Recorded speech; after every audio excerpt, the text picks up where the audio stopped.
आपको भाजपा के प्रति मैंने घबराने का ही नहीं जरूरत है। आपने एक बड़ी बात बोली, क्या कहना चाहिए? दो बात अब है। नीचे क्या बोलो?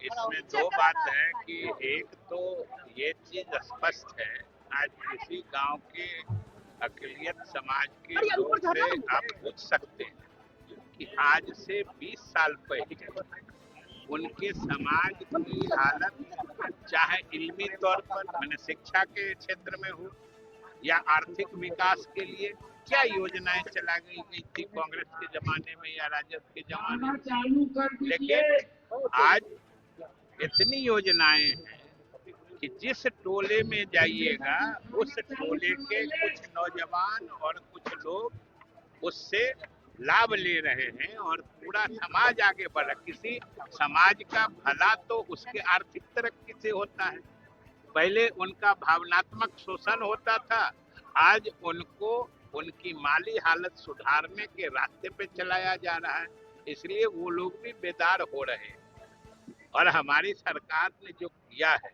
हमारे मुख्यमंत्री सम्राट चौधरी जी ने भी कहा है कि हम सांप्रदायिकता के मामले में जो जीरो टॉलरेंस की नीति है हम उसी का पालन करेंगे। इसलिए हमने कहा है कि मुसलमानों को किसी के बहकावे में आने की जरूरत नहीं है। ये प्रदेश आज भी उतना ही उनके लिए सुरक्षित है जितना कल। बिहार में क्राइम पर सरकार का असर दिखने लगा है सर, क्या कहना? असर तो दिखना ही है। जो हमने कहा कि अपराध, भ्रष्टाचार और सांप्रदायिकता, इन तीनों चीजों पर हमारे मुख्यमंत्री सम्राट चौधरी जी ने विधानसभा में घोषणा की है कि इस पर हमारी जीरो टॉलरेंस की नीति है। मतलब इन मुद्दों पर हम किसी हालत में छोटा समझौता भी करने को तैयार हैं।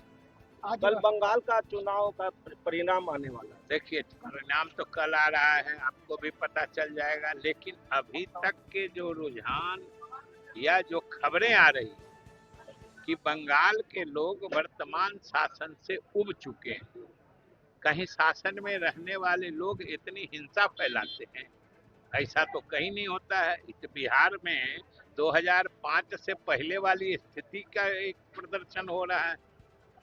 निशांत जी का से यात्रा शुरू हो रहा है। निशांत जी की यात्रा अच्छे से शुरू हो रही है और पूरे पार्टी के कार्यकर्ताओं की शुभकामना, समर्थन उनके साथ है और पूरी पार्टी चाहती है कि निशांत और भी ज्यादा सक्रिय होकर पार्टी की बागडोर संभाले। मंत्रिमंडल ने कहा है कि एनडीए सरकार में जो है बिहारी होना अपराध है, क्या कहिए? केसी यादव ने कहा है एनडीए की सरकार में बिहारी होना अपराध। अब वो क्या कहते हैं वही